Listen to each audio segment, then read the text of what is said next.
We're live. Okay, my name is Daniel Wendl, And I'm Koby Fong. and today we are going to do a presentation about the Angel of Death, also known as Josef Mengele. Josef Mengele was born in the German town of Günzburg, Bavaria on March 16, 1911. He was the first son of Karl and Walburga Mengele. The Mengele family was considered prestigious due to their ownership of farm machinery. This factory was later converted into a munitions factory at the start of World War I in 1914. Joseph had two brothers and clearly was the favorite of the family. Joseph maintained a high sense of self-discipline and did well academically in school. However, he had been diagnosed with a serious bone marrow disease called osteomyelitis. This disease would prevent him from playing sports, and due to its potentially fatal aspect, kept him from going to school at times. Oh, so here we have a picture of his family. Right on the right side, you can see Joseph, and then you can see his two parents, and you can see one of his brothers.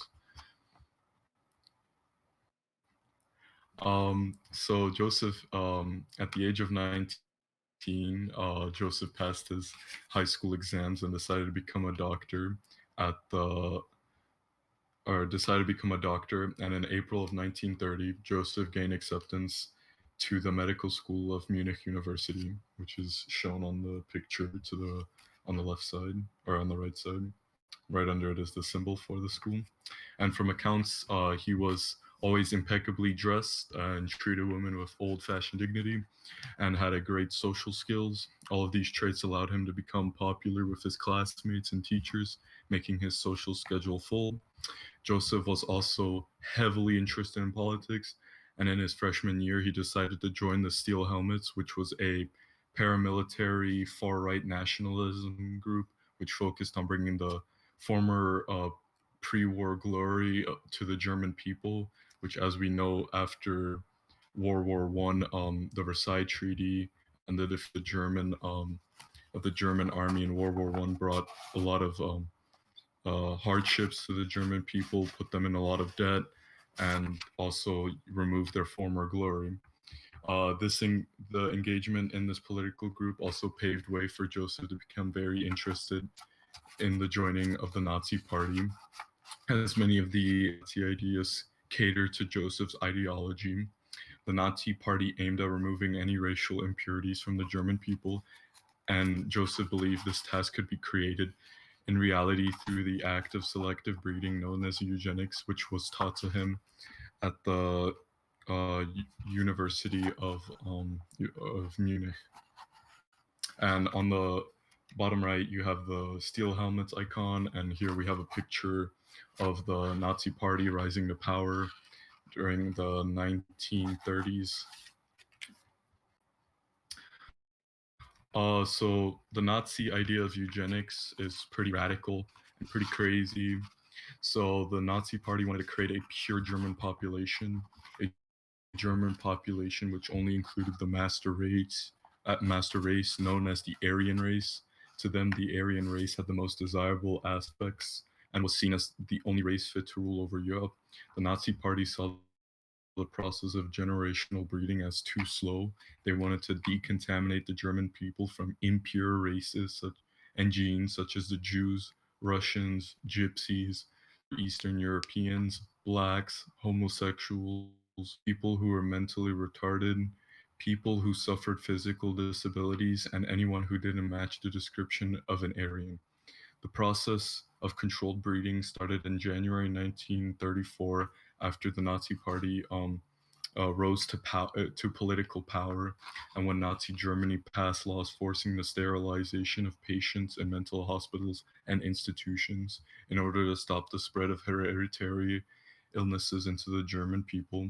However, this process later turned into systematic extermination of the mentally ill and handicapped through starvations and lethal injections and gassings, which was called the euthanasia program.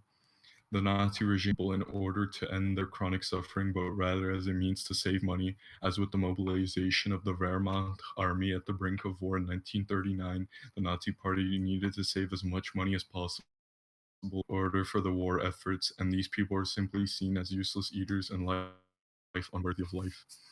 Um, Also, the Hitler mainly believed in the final solution, which was the ultimate extermination of the Jewish population in Germany and mainly in Europe.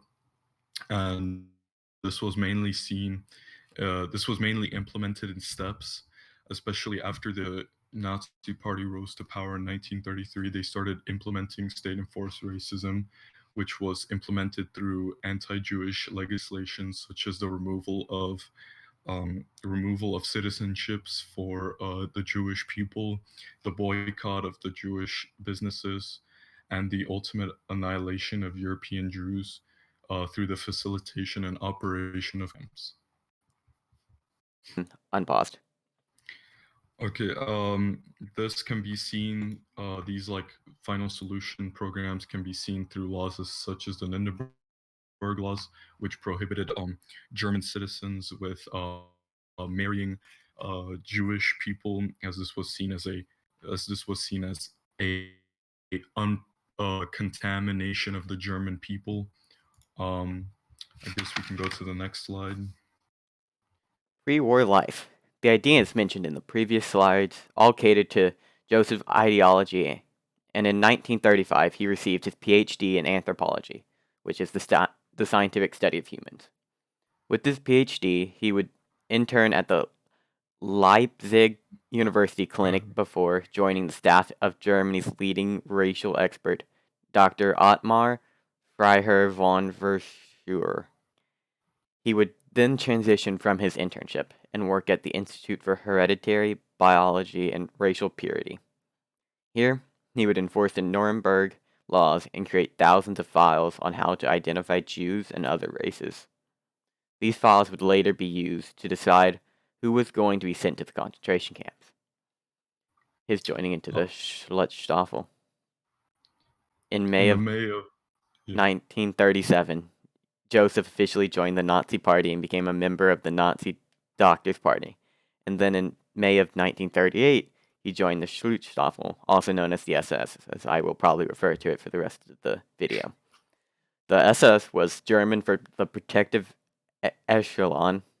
This was a group of the elite and purest Aryan political soldiers of the Nazi Party. They were founded as a bodyguard group by Hitler, but then later expanded their role in running the concentration camps. After joining the SS, Joseph became engaged to Irene Scheuben. And those are the symbols for the SS on the bottom right of the screen. Um, in the next picture, we can see Joseph working at the clinic, Lenzimping Clinic, his internship. On the left, you have the Lenzimping building, which was the one he was internshipping at, and on the right, you can see the Institute for Hereditary, Biological, and Racial Purity, and this is where he picked up work with the leading scientist in racial purity for the Nazi Party. In the next picture, we can see Josef Mengele with his wife that he engaged or that he got married to, which was known as Irene. And on the next slide, you can see Josef Mengele's SS uniform, and the picture is unknown, unfortunately. His military service, with the coming of war and the national mobilization being instituted in 1939, Mengele applied for the draft but failed on joining because of a kidney infection. However, Josef Mengele finally became a medical officer for the Waffen SS, which was a military unit for the Schutzstaffel or the SS. And during Operation Barbarossa in 1941, due to the needed manpower on the Eastern Front during this operation. During his military service, he won the Iron Cross and the Iron Cross First Class for his bravery, which can be seen on the bottom left.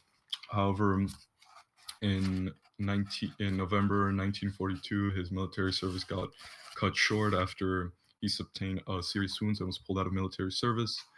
After his return, Mengele was promoted to chief medical examiner of the extermination camps in Auschwitz-Birkenau. This gave him the role of choosing who was executed and who was used as slave labor. This opportunity also gave him the ability to test out his wackiest eugenic theories on live subjects in the camp. Next picture, we have the Operation of Barbarossa. The plans that were needed are known as the Eastern Front, which is the battle against the Russians, the Soviets. On the next slide, we have the entrance of the Auschwitz-Birkenau camp. And in the next picture, we have Josef Mengele standing among some SS men. And here we come to the dark story of Josef Mengele, where we see his true self become revealed. As Mengelov got his new promotion, he arrived in Auschwitz on the 23rd of May, 1940, participated in his first selection. On this day alone, he sent about 1,100 people to the gas chambers to their death. He would look for any abnormal people like midgets, giants, and those deformed, and especially those who were twins. Dr. Josef Mengele was very interested in twins because he believed they held the scientific mystery behind human genetic manipulation. Mengele used twins in his experiments. One was to use as a control, and the other was used for the experimentation part. He would inject the experiment twin with random diseases, research chemicals, or even start amputating limbs or organs. He decided that he would disguise his experiments as medical research to test human endurance and illnesses. When a twin died, which was pretty inevitable, but some survived, the controlled twin, who was used as monitor like a normal, was killed off immediately, and then each twin was then dissected and their innards were studied. The twins he experimented on were, while protected from the horrors of Auschwitz, they had better food, medical care, since they, went to a bunch of medical experiments, and they lived separately from the other prisoners. This was also done to gain their trust, so they would participate in Mengele's experiments, inhuman and pointless Now, one experiments. thing, now, one thing you do need to keep in mind about Joseph Mengelev's experiments was that anesthesia was never used. So the pain endured by these children and people and twins was terrifying and unimaginable.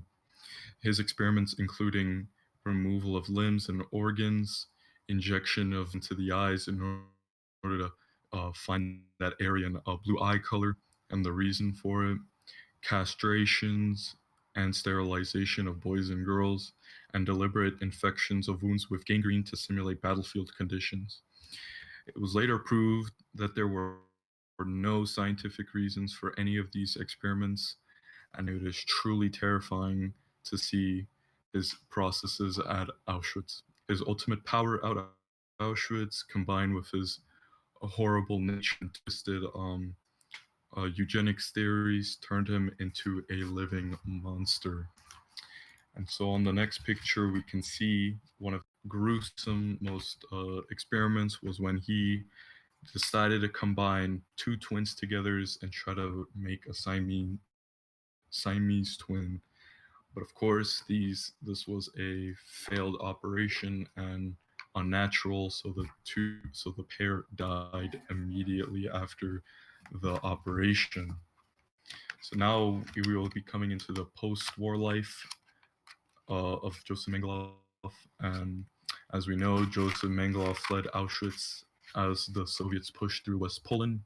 He then took refuge at the Gross Rosen camp for a short time until its evacuation. He was then captured by the Soviets and handed over to the Americans. He was promptly released due to the fact that U.S. was unaware of Mengele's actions and also that he was part of the SS. He was captured in a Wehrmacht uniform, which is the regular army uniform instead of the SS uniform. And Dr. Joseph Mengele escaped and worked as a farmhand for 4 years in Bulgaria. Then in 1949, he reportedly fled to America through Genoa, Italy. He remained in Buenos Aires, Argentina, using a fake name until 1959. And in 1958, he became a citizen of Paraguay under Mengele due to the fact that he thought his actions were not compromised or his actions were not monitored. But eventually he got warned that his capture was wanted by surviving Holocaust survivors, and after West Germany issued a arrest warrant for him, he then moved to Brazil. And West Germans believe that Mengele died of a stroke in February 1979 while swimming in a pool or in the Atlantic Ocean. Uh, Here we can see some pictures of how Josef Mengele aged during these times.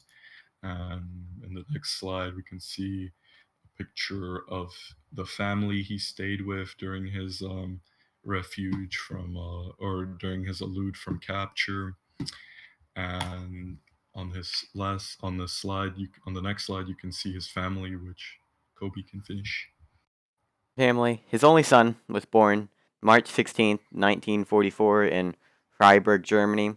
Today, Rolf Mengele is 76, and he lives as a lawyer in Freiburg, Germany, where he was born. Just a picture of him in the bottom of the screen. Mm-hmm.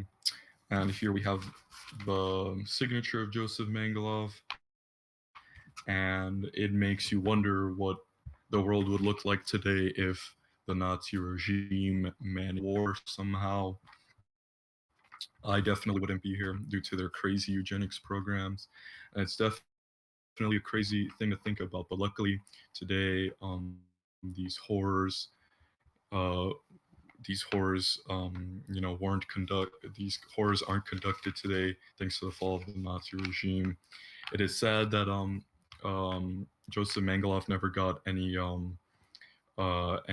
Punishment? punishments for his crimes, and he managed to elude capture for 30 years, I think, which is kind of sad. But he did die at one point, but Yeah, it they is suck. many people still believe that he's still alive, but he's a little old for that, or at least they did a while back. But they did confirm his